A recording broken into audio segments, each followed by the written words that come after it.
I'm Cynthia McConnell, 25, a career service member who survived a convoy bombing and clawed my way back. For years, I covered bills, put out fires, and carried my family. But when my sister moved to end my life while I was in a coma and everyone agreed, I made a decision that changed everything. Ever been written off by the people you kept afloat? Tell me your story in the comments. You're not alone. Before I get into it, drop where you're tuning in from. And if you've ever had to stand up for yourself after being wronged, hit like and subscribe for more true stories about boundaries and taking your power back. What happened next might surprise you. I grew up believing family was everything. My parents drilled it into me from the time I could walk. Blood is thicker than water. We stick together no matter what. Nobody else will have your back like family will. But somewhere along the way, that philosophy became a one-way street with me doing all the traveling. I was the middle child of three, sandwiched between my older brother Louis and younger sister Elena. Louis was the golden boy, charismatic, quick with jokes, always landing on his feet even when he screwed up. Elena was the baby, which meant she got away with everything while somehow positioning herself as the family's voice of reason. And me? I was the dependable one. Our house was chaos most of the time. Dad worked construction when he could find steady work, but his drinking made that inconsistent. Mom cleaned office buildings at night and slept during the day, which meant I did a lot of the parenting for Elena when we were kids. Louis was supposed to help, but he had this talent for disappearing whenever responsibility showed up. By high school, the pattern was set. I worked part-time at a grocery store and gave most of my paycheck to Mom for household expenses. When Louis got arrested for underage drinking, I used my college savings to bail him out. When Elena needed a dress for homecoming, I bought it. When the power got cut off because Dad spent the electric money at the bar, I picked up extra shifts to get it turned back on. "You're such a good daughter," Mom would say, and I lived for those words. I thought I was building something: trust, loyalty, a family that would be there for me the way I was there for them. I thought sacrifice was love, and love was supposed to hurt a little. College wasn't even a discussion. We couldn't afford it, and the family needed me too much. So I kept working, kept contributing, kept showing up. Louis moved out at 19 and rarely called except when he needed money. Elena went to community college, but still lived at home, still expected me to cover her car insurance and phone bill and gas money for dates. At 22, I was tired. Bone deep exhausted from carrying everyone else's weight while my own dreams collected dust. That's when I started seriously considering the military. The idea had been floating around in my head since graduation. The recruiters came to our school regularly, and something about their pitch appealed to me: structure, purpose, the chance to build something bigger than myself while actually getting paid for it. Plus, the benefits were real. Healthcare, education money, job training. A way out that looked like moving up instead of running away. When I finally told my family, their reactions were everything I expected and nothing I wanted. Dad was proud in that gruff way men of his generation expressed emotion. But he also made jokes about me being too soft for military life. Mom was scared and couldn't hide it. "Why can't you just get a job at the bank like Sarah Morrison's daughter?" she'd ask. Elena's reaction was the most telling. She was furious, not because she'd miss me or worry about my safety, but because my leaving would disrupt her lifestyle. "You can't just abandon us," she said. "Who's going to help with the bills?" Louis was characteristically absent from most of these conversations, but when he did weigh in, it was to minimize what I was doing. Most military people never see combat. "You'll probably just be filing papers somewhere safe." The assumption that I was choosing easy duty stung, but not as much as the underlying message that I wasn't capable of anything truly difficult or dangerous. These were the people who'd watched me hold our family together for years, and they still saw me as soft, limited, playing it safe. But I went anyway. Basic training was everything they said it would be and nothing like I expected. Hard physically, harder mentally, but in ways that felt constructive instead of draining. For the first time in my life, I was building myself up instead of holding everyone else together. The calls home got shorter and less frequent. Not because I loved my family less, but because I was finally learning what it felt like to be valued for what I could do instead of criticized for what I couldn't provide. My fellow soldiers didn't care that I'd never been to college or that I came from a broken-down house in a forgotten town. They cared that I could do my job, that I had their backs, that I showed up when it mattered. For the first time in my life, sacrifice felt like choice instead of obligation. I was still the dependable one, but now I was dependable because I chose to be, not because everyone else had decided that's who I was. I should have known that kind of clarity wouldn't last. I should have known that family has a way of pulling you back into old patterns, whether you want to go or not. But at 23, finally feeling like I was building a life instead of just surviving one, I thought I'd left all that behind. I thought wrong. The first sign something had shifted came 6 months into my deployment. I was stationed in Germany, running convoy security missions.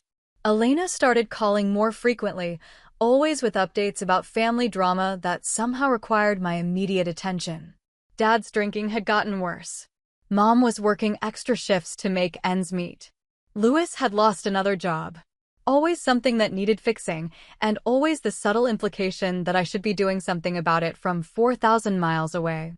I know you can't send much, Elena would say, but even $50 would help with groceries this week. $50 was a lot when you were making military pay and trying to save for your future, but saying no felt impossible. So I sent the $50. Then 50 more the next month. Then 100 when Dad's truck broke down. Each time I wired money home, I told myself it was temporary, just until they got back on their feet.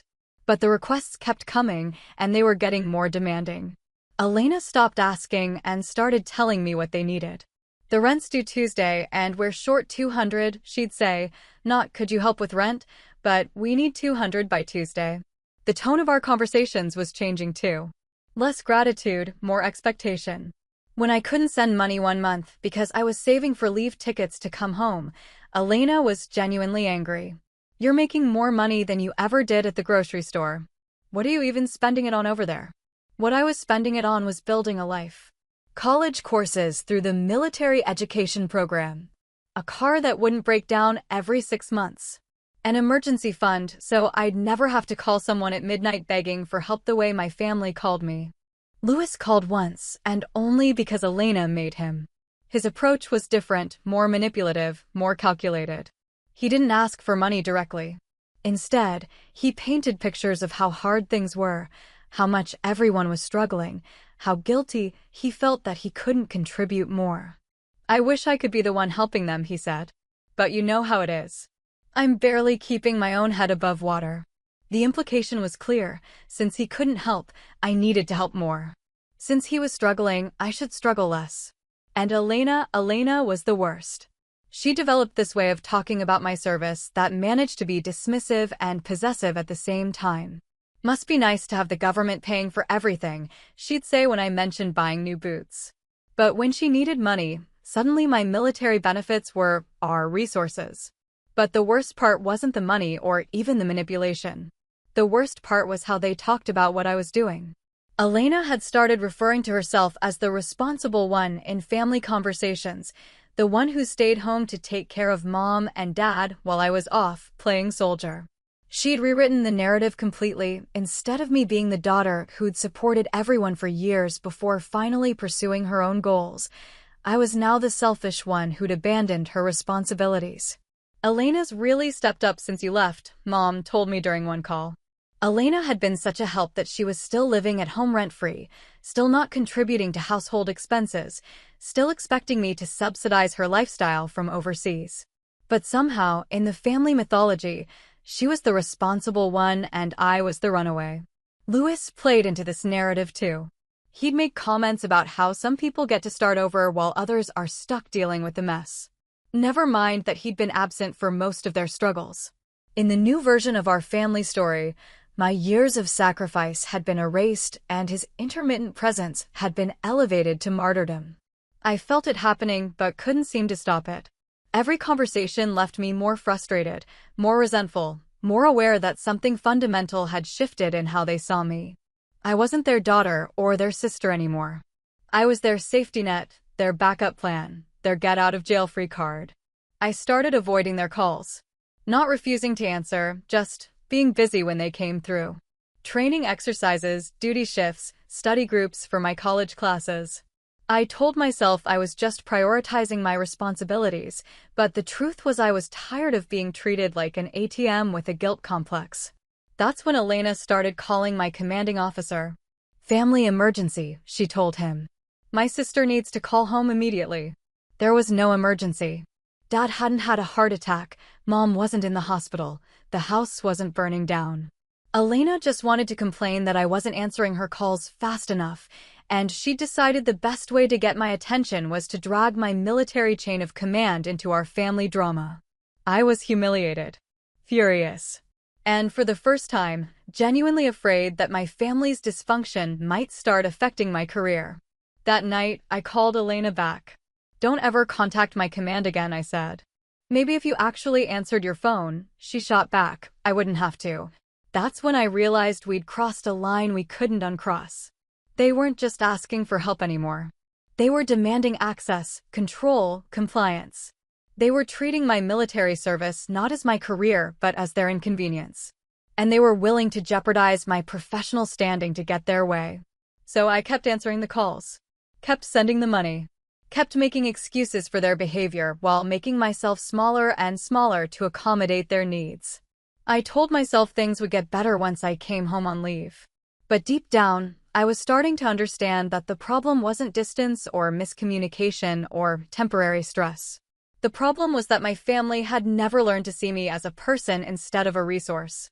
And now that I was finally becoming someone worth respecting, they were more invested than ever in keeping me in the role that served them best. The convoy was routine until it wasn't. We'd run the same route dozens of times, checkpoint to checkpoint, watching for anything that looked wrong, seemed out of place, felt different from the day before. Iran had been heating up for months, tensions escalating in ways that made every mission feel like rolling dice.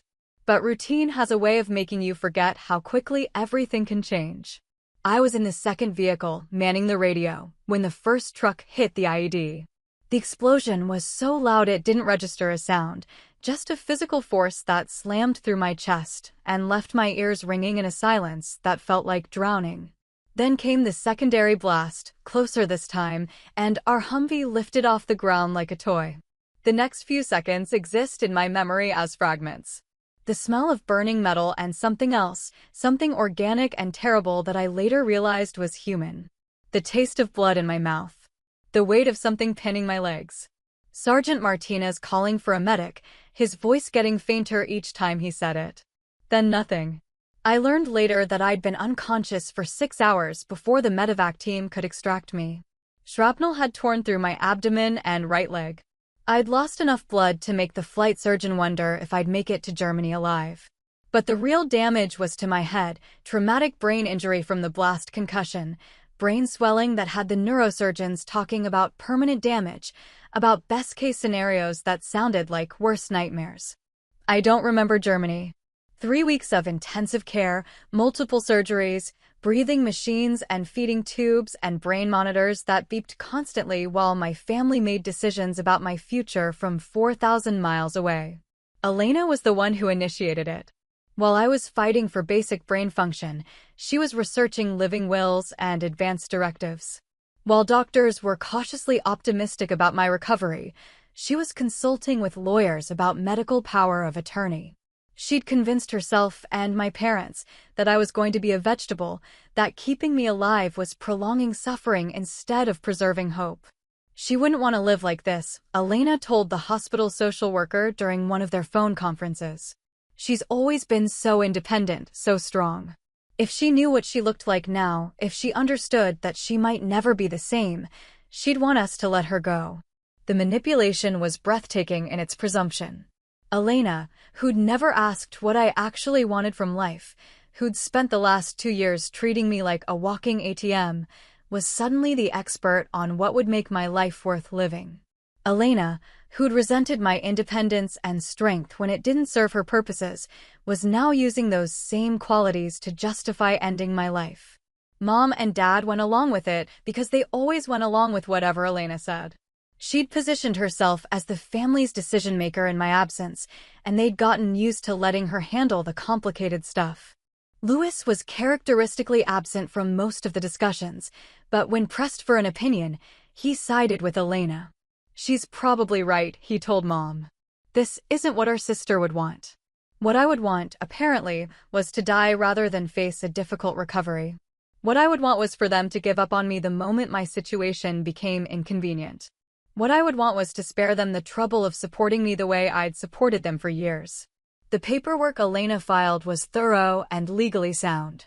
She'd done her research, consulted with attorneys, made sure all the documentation would hold up if anyone questioned their decision.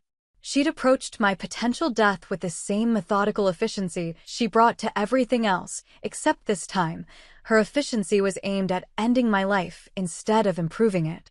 But the hospital staff in Germany weren't in any hurry to accommodate the family's wishes. Military medical personnel had seen enough traumatic brain injuries to know that recovery timelines were unpredictable, that patients who looked hopeless sometimes made remarkable progress. They delayed processing the paperwork, asked for additional consultations, insisted on waiting for more definitive prognosis. Their caution bought me time I didn't know I needed.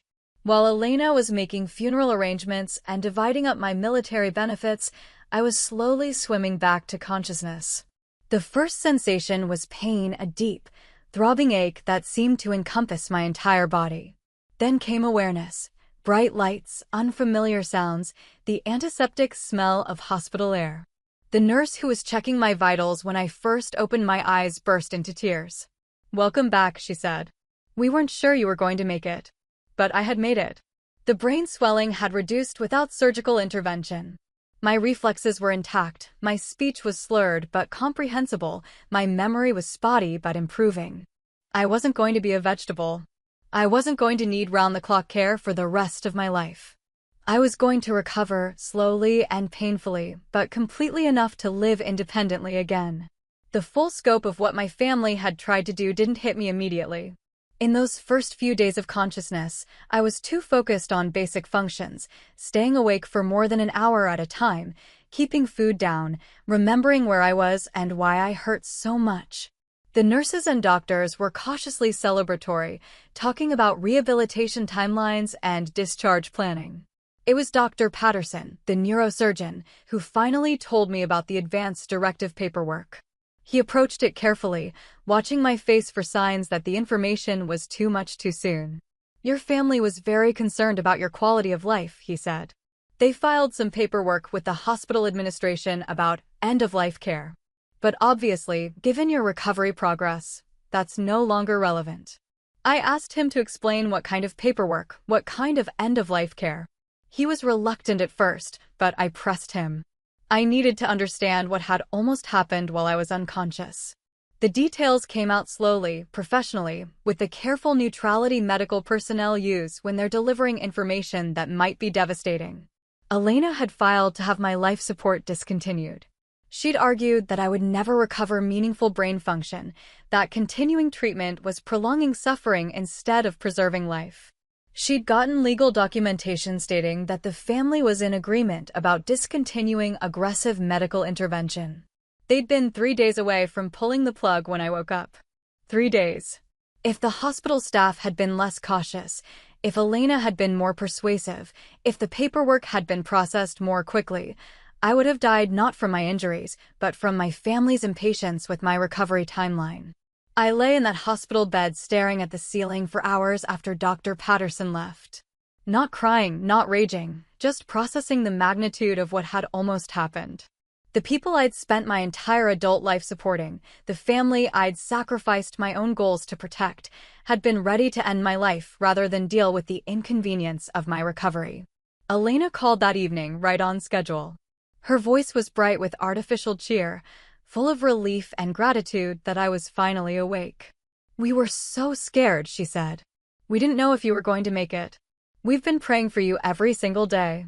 I listened to her talk about their fear, their worry, their sleepless nights spent hoping for good news. I listened to her describe how hard it had been for them, how much they'd missed me, how grateful they were that I was going to be okay. She didn't mention the paperwork. Didn't mention the lawyers or the advanced directives or the decision they'd made about my future. She talked as if my recovery was an answered prayer instead of an inconvenience they'd tried to avoid. When she finally asked how I was feeling, I told her I was tired and needed to rest.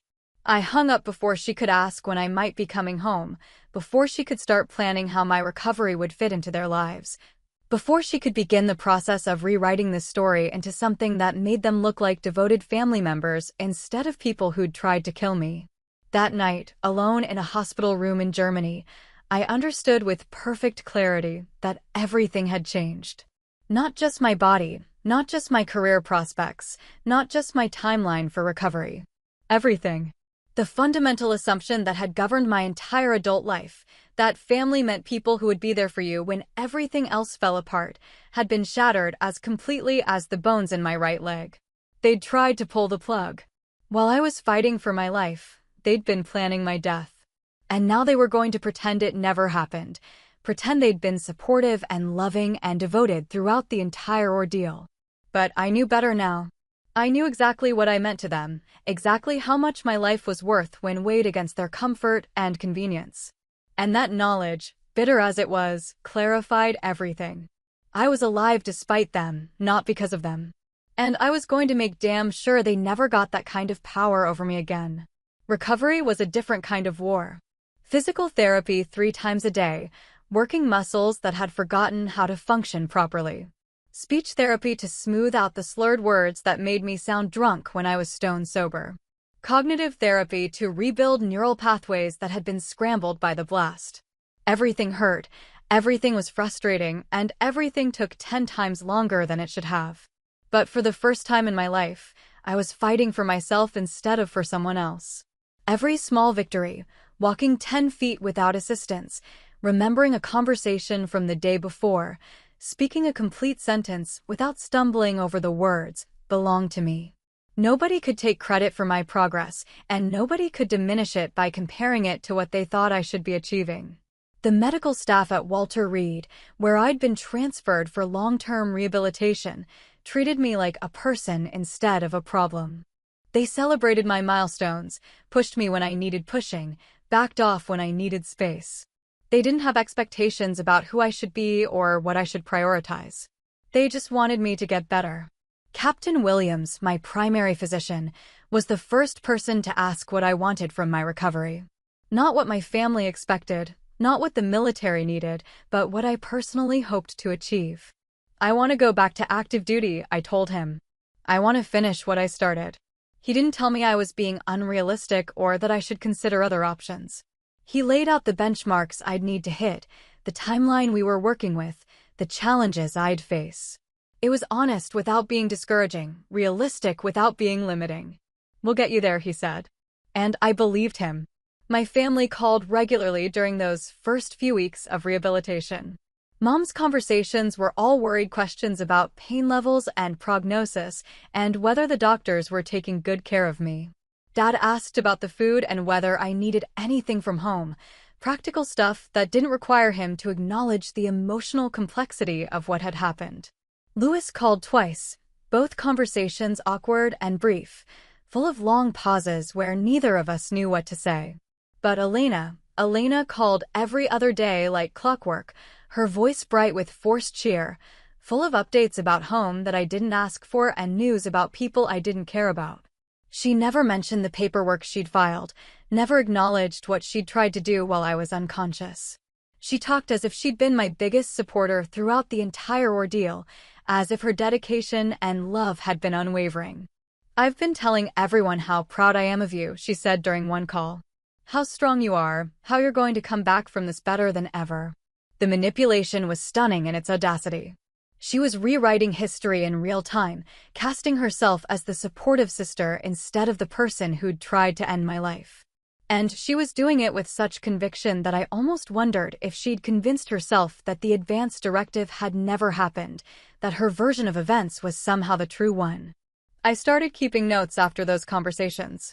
Not because I didn't trust my memory, the doctors had assured me that my cognitive function was returning to normal, but because the gaslighting was so systematic that I wanted a record of what was actually being said versus what Elena was pretending had happened. The notes were revealing. Elena never asked about my long-term plans, never inquired about my career goals or what I hoped to do after recovery. She talked about when I'd be coming home, what role I'd play in the family dynamics, how my experience could benefit them. She was already planning how to reintegrate me into their support system, how to position my survival story as something that reflected well on all of them. But she wasn't the only one repositioning herself in the narrative. During one conversation with Mom, I learned that Elena had been telling people she'd been my primary advocate during the medical crisis. That she'd fought with doctors to ensure I got the best care possible. That she'd been the one pushing for aggressive treatment when others wanted to give up. The lies were so comprehensive, so detailed, that I realized Elena hadn't just tried to kill me, she'd also planned how to memorialize herself as the grieving sister who'd done everything possible to save me. She'd constructed an entire mythology around her supposed devotion, and now that I'd inconveniently survived, she was adapting that mythology to cast herself as the hero of my recovery instead of the author of my near death. I told none of this to Chaplain Rodriguez, who stopped by my room twice a week to check on my emotional well-being. But I did tell him about feeling disconnected from my family, about conversations that left me more frustrated than comforted, about a growing sense that the people calling themselves my support system were somehow working against my recovery instead of supporting it. Family dynamics can be complicated, he said. Trauma affects everyone differently, and sometimes the people who love us don't know how to express that love in ways that feel helpful. I wanted to believe that interpretation. Wanted to think that Elena's behavior was misguided love instead of calculated self-interest, that my parents' emotional distance was protective rather than indifferent. But the evidence was accumulating in ways that made generous interpretations harder to sustain. The breaking point came during a conversation about my financial situation. Elena mentioned, almost casually, that they'd been discussing what to do with my military benefits if I couldn't return to active duty. "We just want to make sure everything's handled properly," she said. "You know, in case you need long-term care or can't manage things yourself for a while." She was talking about my disability benefits, my survivor benefits, my savings and investments. She was planning how to access my money in case I was declared incompetent or unable to manage my own affairs. She'd gone from trying to end my life to planning how to control my resources, and she was presenting both as acts of sisterly devotion. "I can manage my own finances," I told her. "Of course you can," she said quickly. "I just meant if you need help with paperwork or remembering payment dates or anything like that. You know I'm good with administrative stuff." Elena was good with administrative stuff. She'd proven that when she'd efficiently filed paperwork to discontinue my life support. Now she was offering to efficiently manage my money, my benefits, my recovery resources.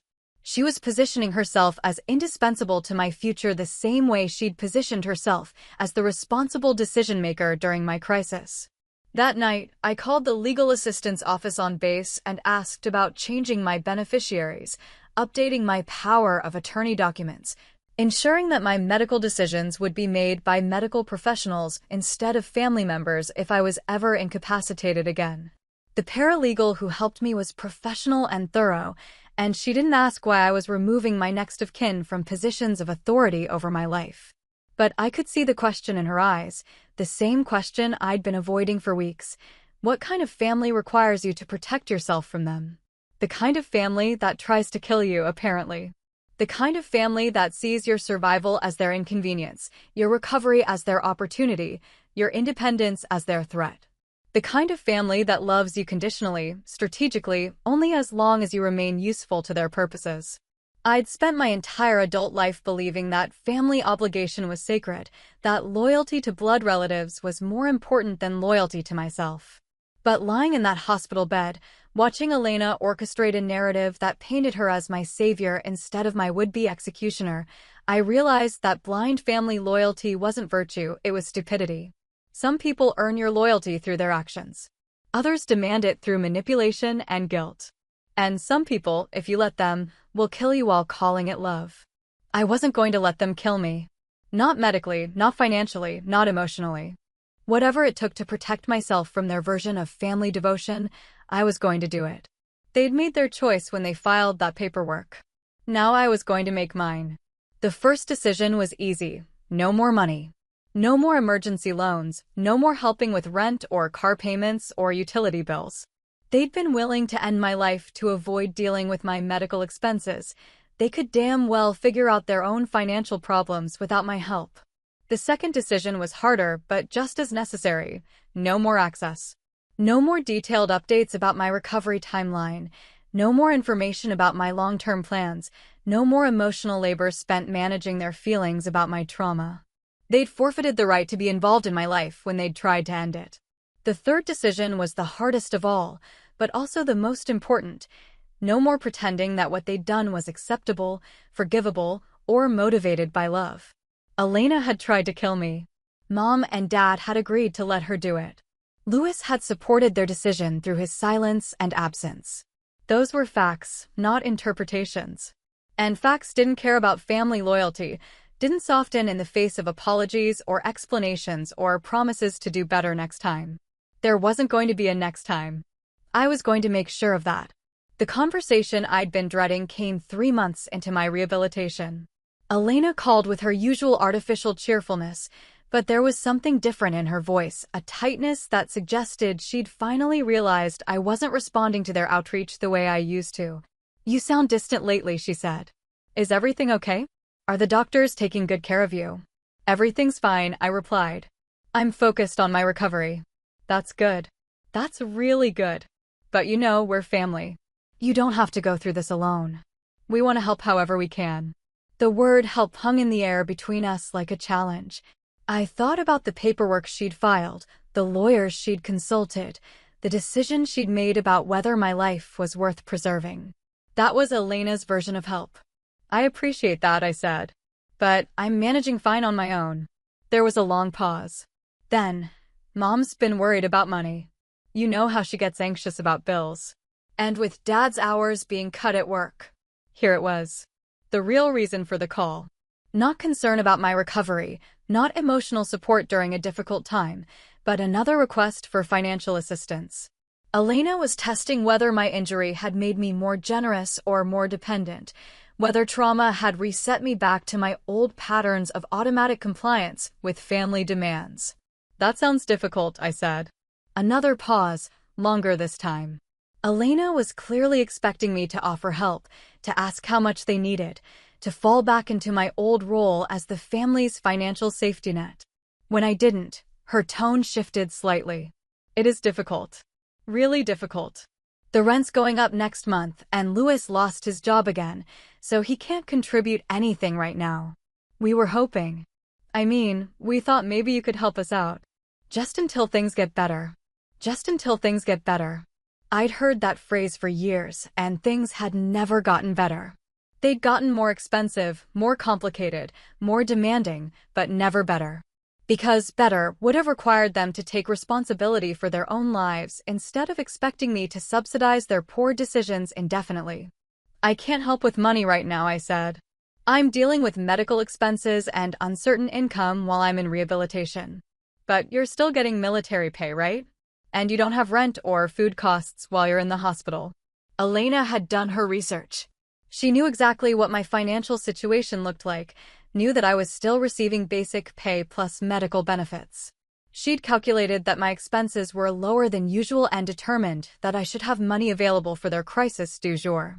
What she hadn't calculated was that I was no longer willing to set myself on fire to keep them warm.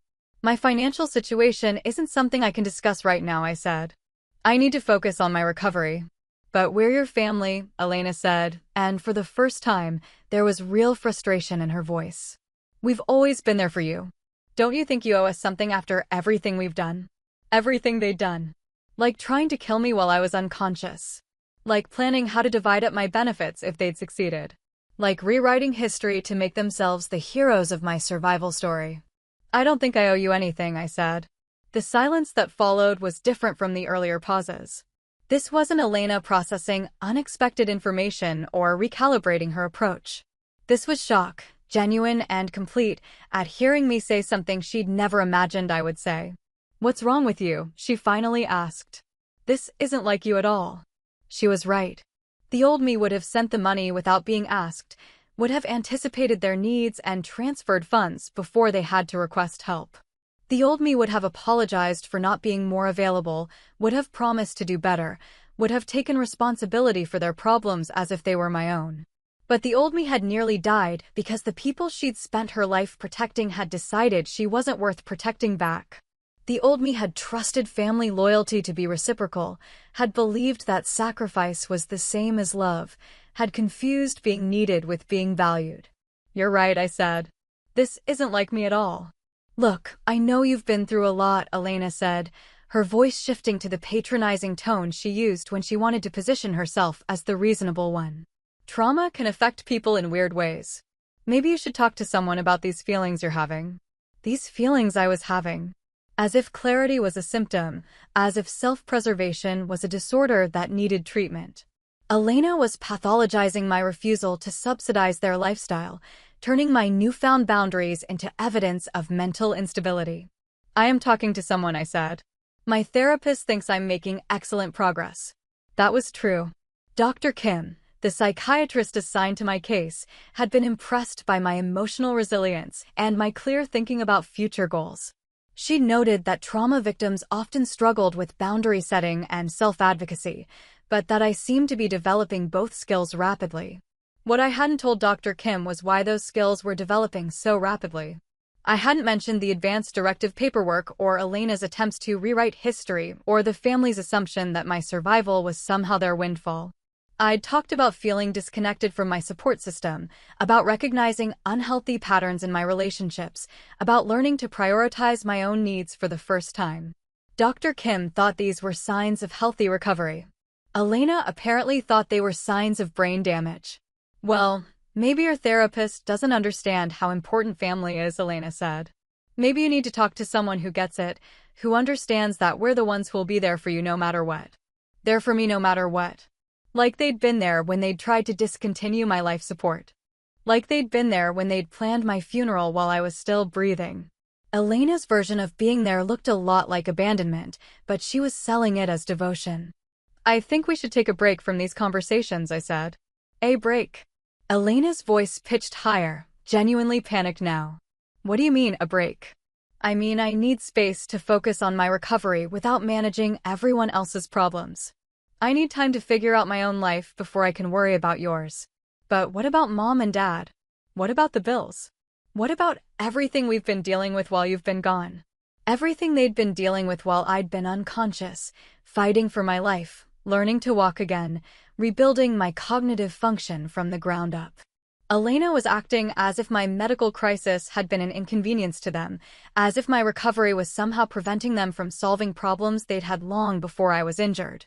"You'll figure it out," I said. "You're adults. You managed before I started helping, and you can manage now." "We never managed before you started helping," Elena said, the first honest thing she'd said in months. "We've been counting on you since you got out of high school. We don't know how to do this without you." There it was. The admission I'd been waiting for, the acknowledgement of what our family dynamic had actually been. They hadn't been supporting me or caring for me or loving me unconditionally. They'd been depending on me, using me, treating me like a resource instead of a person. And when that resource had become inconvenient, when supporting me required effort instead of just extracting effort from me, they'd tried to eliminate the inconvenience by eliminating me. "Then you'll learn," I said. "Just like I'm learning to do things I never thought I could do." "This is crazy," Elena said. "You're being crazy. You're going to destroy this family over money." Over money. That's how she saw it, how she was going to frame it for Mom and Dad and Louis. I was the selfish one, the ungrateful one, the one who'd turned her back on family over something as petty as financial support. She wasn't going to mention the advance directive. Wasn't going to acknowledge that she'd tried to kill me while I was unconscious. Wasn't going to admit that her concern for my well-being had extended exactly as far as her willingness to deal with my medical expenses. In Elena's version of this story, I was abandoning them for no reason.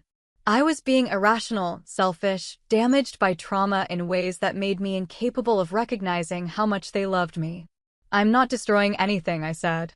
"I'm just not rebuilding something that was already broken." I hung up before she could respond. Then I turned off my phone, lay back in my hospital bed, and stared at the ceiling for a long time. The conversation had been necessary, but it hadn't been easy. Part of me still wanted to believe that Elena's behavior was motivated by misguided love instead of calculated self-interest. Part of me still wanted to think that family loyalty was sacred, that blood relationships were worth preserving regardless of how toxic they became. But a larger part of me, the part that was getting stronger every day, understood that some relationships can't be fixed because they were never healthy to begin with. Some people can't be trusted with your vulnerability because they see it as an opportunity instead of a gift. Some families aren't worth saving because they were never really families at all, just collections of people who shared DNA and took turns exploiting each other. I'd spent my entire adult life trying to be the daughter, sister, and family member they wanted me to be. I'd sacrificed my own goals, my own money, my own emotional well-being to keep them happy and stable and comfortable. And when I'd needed them most, when I was literally fighting for my life, they'd tried to kill me rather than deal with the inconvenience of supporting me back. That wasn't love. That wasn't family. That was something else entirely, something toxic and destructive that had masqueraded as devotion for so long that I'd forgotten what real care looked like. But I was remembering now. Real care looked like Captain Williams celebrating every milestone in my recovery. Real care looked like the physical therapy staff pushing me to achieve goals I thought were impossible. Real care looked like Chaplain Rodriguez listening to my fears without trying to fix them or minimize them or redirect them toward someone else's needs. Real care didn't try to kill you when you became inconvenient. Real care didn't demand access to your resources as proof of your love. Real care didn't rewrite history to avoid accountability for harm it had caused. My family didn't know how to provide real care, and I was done pretending that their version of love was worth accepting. I was done setting myself on fire to keep them warm, done sacrificing my well-being for people who saw my sacrifice as their right instead of my gift. The phone stayed off for 3 days. When I finally turned it back on, there were 17 missed calls and 12 voicemails. I deleted them all without listening. Whatever Elena or my parents or Louis had to say, I wasn't ready to hear it. I had more important things to focus on, like learning to walk without assistance. Like preparing for my fitness evaluation. Like building a life that belonged to me instead of everyone else. For the first time in my adult life, I was putting my own recovery, my own goals, my own well-being first. And it felt like the most radical thing I'd ever done. 6 months later, I was back on active duty with a clean bill of health and a new assignment that took me even further from home. The doctors had been cautiously optimistic about my recovery timeline, but I'd exceeded every benchmark they'd set. Physical therapy had rebuilt my strength, cognitive therapy had sharpened my focus, and the months of distance from my family's drama had given me clarity I'd never had before. My new posting was in Colorado, working intelligence analysis for a joint task force. It was demanding work that required security clearance and absolute reliability, exactly the kind of assignment that proved the military still considered me worth investing in. My commanding officers treated me like a valuable asset instead of a burden, and my colleagues respected my abilities instead of questioning my judgment. For the first time in years, I was surrounded by people who saw my competence as normal instead of exceptional, who expected me to succeed instead of waiting for me to fail. The difference was remarkable. I hadn't realized how much energy I'd been spending on managing other people's low expectations until I was finally free of them. But the real change wasn't in how others saw me, it was in how I saw myself.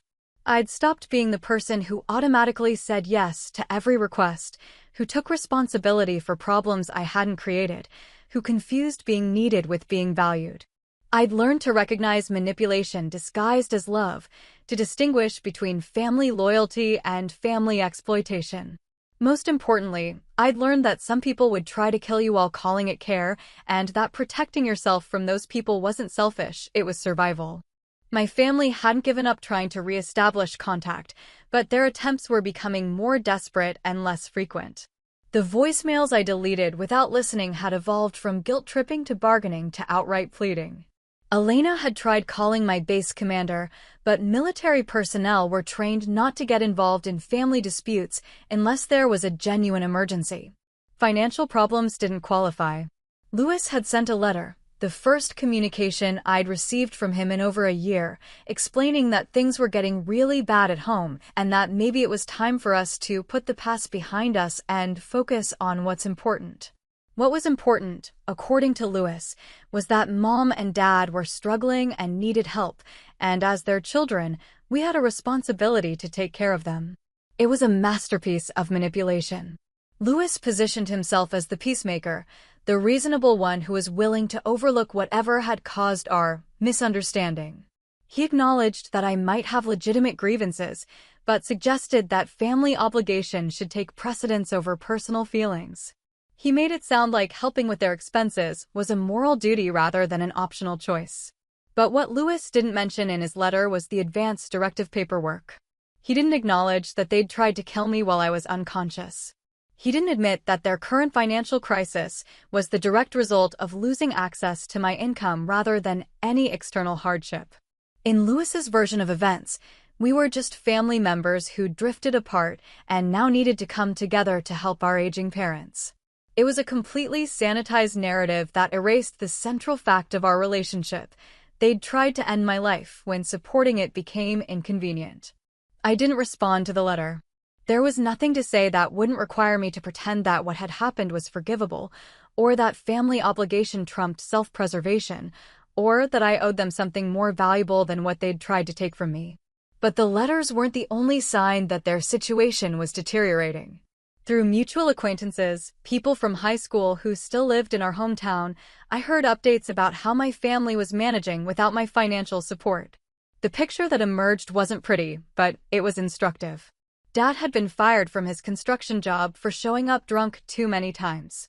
Mom was working double shifts to make up for the lost income, which meant she was exhausted and resentful most of the time. Lewis had moved back home after getting evicted from his apartment, but he wasn't contributing anything meaningful to the household expenses. And Elena was discovering what it meant to be the only functional adult in a family of people who'd never learned to manage their own lives. The responsibility that I'd carried for years had fallen to her, and she was drowning under the weight of it. According to my former classmate Sarah, Elena had been asking around about financial assistance programs, looking into food banks and utility assistance and emergency rent relief. She'd approached several people we'd known in high school, trying to borrow money or asking for help connecting with resources.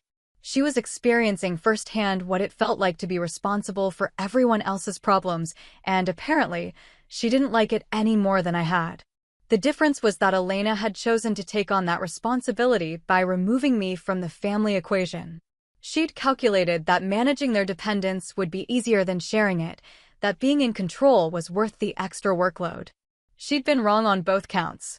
But what struck me most about Sarah's updates wasn't the details of their financial struggles, it was how Elena was presenting their situation to others. She wasn't taking responsibility for the choices that had led to their current crisis.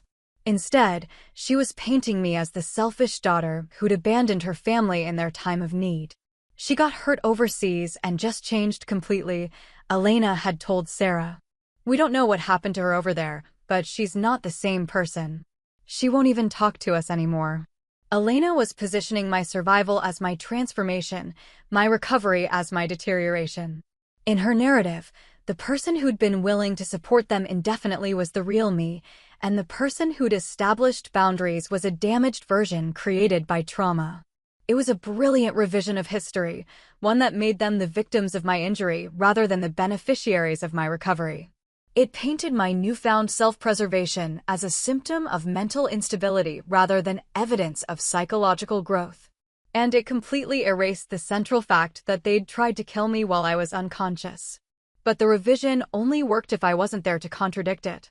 As long as I remained silent, Elena could control the narrative about why our family had fallen apart. She could blame my absence on trauma-induced personality changes rather than acknowledging the attempt on my life that had actually caused the break. And that's exactly what she was doing. Creating a version of events that absolved them of responsibility while positioning me as both mentally unstable and morally deficient. It was damage control disguised as concern, a way to preserve their reputation while explaining away the loss of their primary income source. I found that I didn't care about their reputation or their narrative or their interpretation of my choices. Let Elena tell people whatever story helped her sleep at night. Let her paint me as the ungrateful daughter who'd turned her back on family for no good reason. Let her pretend that my boundaries were symptoms of brain damage rather than evidence of brain healing.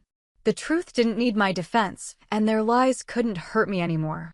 I'd built a life that didn't depend on their approval or their understanding. I had colleagues who respected me, supervisors who trusted me, friends who valued my company without expecting me to pay for the privilege. I had work that mattered, goals that excited me, a future that belonged entirely to me. Most importantly, I had the knowledge that I'd survived something designed to kill me, and that surviving it had made me stronger instead of weaker. Not just the roadside bomb that had put me in a coma, but the family that had tried to finish the job while I was unconscious. They'd tried to pull the plug on my life, and when that failed, they'd tried to pull me back into their dysfunction. Both attempts had been unsuccessful, and both failures had revealed something essential about who they were and what I meant to them. I meant nothing to them beyond my utility. I was a resource to be exploited when convenient and eliminated when inconvenient. They didn't love me, they loved what I could provide for them. And when I stopped providing it, they stopped pretending to care about my well-being. That knowledge was painful, but it was also liberating. I no longer had to wonder whether I was doing enough for people who would never do enough for me. I no longer had to carry the weight of their problems while they criticized the way I was carrying it. I no longer had to set myself on fire to keep them warm while they complained that the flames weren't bright enough. I was free. Free from their manipulation, free from their expectations, free from their version of love that looked suspiciously like exploitation. And that freedom, earned through trauma and recovery and the painful process of learning to put myself first, was worth more than anything they'd ever given me. The phone was ringing again. 56 missed calls over the past week, but I'd stopped counting after 20. Whatever crisis had prompted this latest barrage of attempted contact, I wasn't going to be the one to solve it. I was building something better than the family I'd been born into. I was building a life. 2 years passed before Elena's pride finally cracked enough for her to attempt a real apology. The call came on a Tuesday evening while I was reviewing intelligence reports in my office on base. I almost didn't answer. The number was blocked, and blocked numbers usually meant sales calls or spam. But something made me pick up. "Please don't hang up," Elena said before I could even say hello. Her voice was different, smaller, less artificially bright, stripped of the manipulative cheer she'd used in all our previous conversations. I didn't hang up, but I didn't say anything either. I just waited. "I know you probably don't want to talk to me," she continued. "I know I don't deserve it after everything. But I need to tell you something, and I need you to hear it." "I'm listening," I said. There was a long pause, and when Elena spoke again, her voice was shaking. "I was wrong. About the hospital, about the decisions we made. I was so wrong, and I'm so sorry." It was the first time she'd acknowledged what had happened, the first time she'd admitted that there had been decisions made about my life while I was unconscious. But apologies, I'd learned, were easy. Explanations were harder. "Why?" I asked. "Why did you do it?" Another pause. "The doctors said you might never wake up. That even if you did, you might not be yourself anymore." And I thought I was protecting you. Protecting me from what? From suffering. From living a life you wouldn't want to live. From being trapped in a body that couldn't do the things you'd always done. Elena's voice was getting steadier as she explained her reasoning, as she fell back into the justifications she'd been using for 2 years to avoid confronting what she'd actually done. She was still casting herself as my protector, still framing the attempt to kill me as an act of love. "And I thought I was protecting Mom and Dad too," she added. "From having to watch you suffer, from having to make impossible decisions, from having to deal with the expense," I finished. Silence. "That's what it was really about, wasn't it?" I said. "The money. The inconvenience. The disruption to your lives." "No," Elena said quickly. "No, it wasn't about money. It was about money," I interrupted. "You'd been depending on my income for years, and suddenly I was going to be an expense instead of a resource. So you decided it would be easier to cut your losses. That's not how it was. But it was how it was, and we both knew it. Elena's apology was motivated by the same self-interest that had motivated her decision to file the advance directive paperwork. She wasn't sorry because she'd recognized the enormity of what she'd tried to do. She was sorry because the consequences of her actions had made her life more difficult. "How's the family doing?" I asked, changing tactics. Elena's relief at the subject change was audible. "It's been hard. Really hard.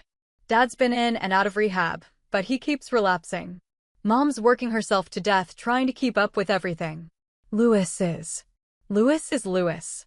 He tries, but he can't seem to hold down a job for more than a few months at a time. And you?" "I'm managing. Barely, but I'm managing. I got a better job, moved us to a smaller place we could actually afford. It's not easy, but we're surviving."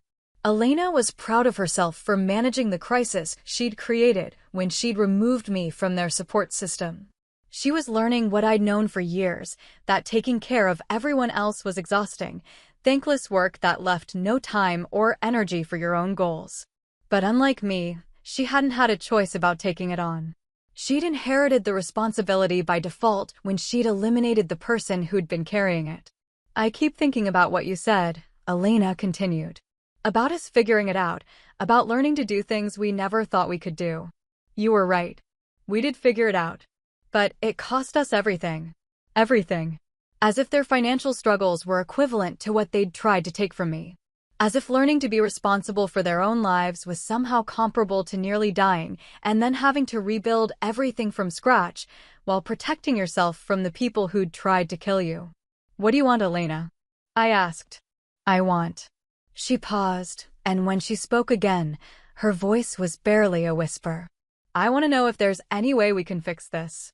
If there's anything I can do to make up for what I did." There it was. The real purpose of the call. Not to apologize for the sake of apologizing, but to negotiate a path back to our old dynamic.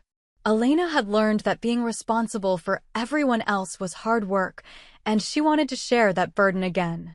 She wanted me to come back and resume carrying the weight I'd carried before, and she was willing to apologize for trying to kill me if that's what it took. "No," I said. "There's nothing you can do. But if I could just explain, you tried to kill me, Elena." The words hung in the air between us like a physical presence. Elena had been dancing around them, softening them with euphemisms and justifications, but I wasn't going to let her minimize what had actually happened. "You filed paperwork to discontinue my life support while I was unconscious. You convinced Mom and Dad to agree to it. You made the decision to end my life rather than deal with the inconvenience of supporting me through recovery. That's not protection, and it's not love. That's attempted murder." "I didn't think about it like that," Elena said, her voice small again. "How did you think about it?" "I thought I was being responsible, making the hard decisions nobody else could make." Responsible. Elena had positioned herself as the family's decision-maker, the one with the strength to make difficult choices. She'd convinced herself that trying to kill me was evidence of her leadership rather than her selfishness. She'd reframed attempted murder as family responsibility. "You made the decision to kill me without asking what I would want," I said. "You never consulted with me about my own life. You just decided that I'd be better off dead and took steps to make that happen. But you were unconscious. We couldn't ask you. But you could have waited. You could have given me time to recover. You could have assumed that I'd want to fight for my life instead of assuming that I'd want to give up on it. The doctors said I might not recover. They didn't say I wouldn't recover. There's a difference between possible outcomes and certain ones, and you chose to treat the worst-case scenario as if it was inevitable." Elena was quiet for a long time. When she finally spoke, her voice was different again, flatter, more defeated. "I can't change what I did," she said. "I can't take it back or make it not have happened.